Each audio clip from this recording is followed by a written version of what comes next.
Бул жанаша турган унаалар Жалал-Абад шаарынын мэринин кызматтык унаасы. Анын бирөөсү жакында эле тендер аркылуу сатып алынды. Аны менен катар шаардык кеңештин төрагасынын кызматтык унаасы да жаңыланды.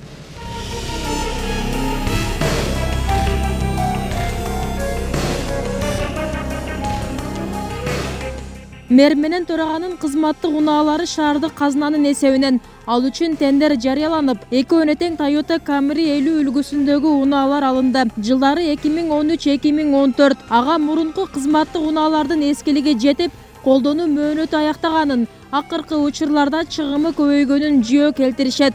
Зарылчылыгы мурунку унаанын өзү баягы өкмөттүн токтому боюнча 7 жылдык мөөнөтү бар, мөөнөтү дагы бүттү.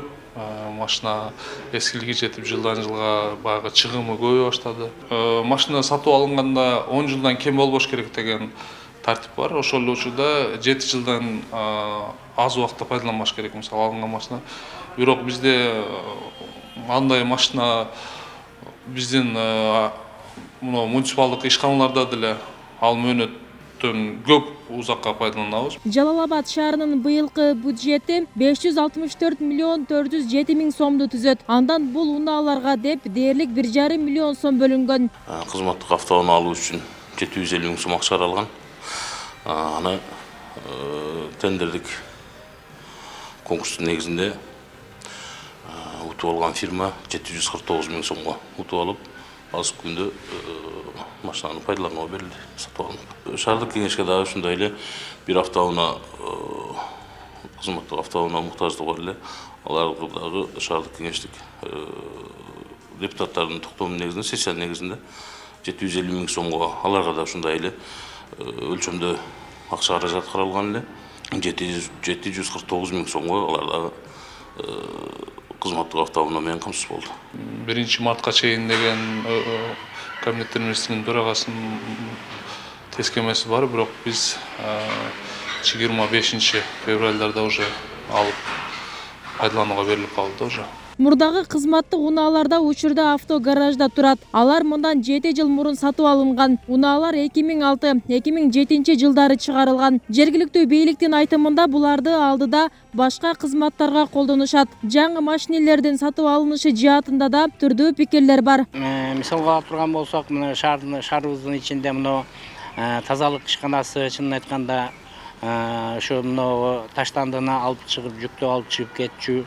Ошондой техникалары аздык кылат да, жетишпейт. Ошондон улам кээ учурларда ошо таштанды көбөйүп кетип, бир топ проблемалар жаралып кетет. Жакшы, мына кече жакында эми жаңы 3 машина келип тапшырылды. Бул дагы чоң жаңылык. Ошого карабай техника бүгүнкү күндө тазалыкка дагы деле керек да.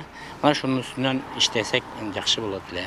Финансы министрлиги 1 марттан тарта мамлекеттик сатып алууларга чектөө киргизген. Анда мамлекеттик органдар менен жергиликтүү башкаруу органдарына бюджеттин эсебинен кызматтык унаа сатып алууга жана имараттарга капиталдык ремонт жасоо үчүн тендер жарыялоого убактылуу тыюу салынган. Мындай аракеттер өлкө башчынын чыгымдарды оптимизациялоо жөнүндөгү жарлыгынын алкагында жасалып жатат.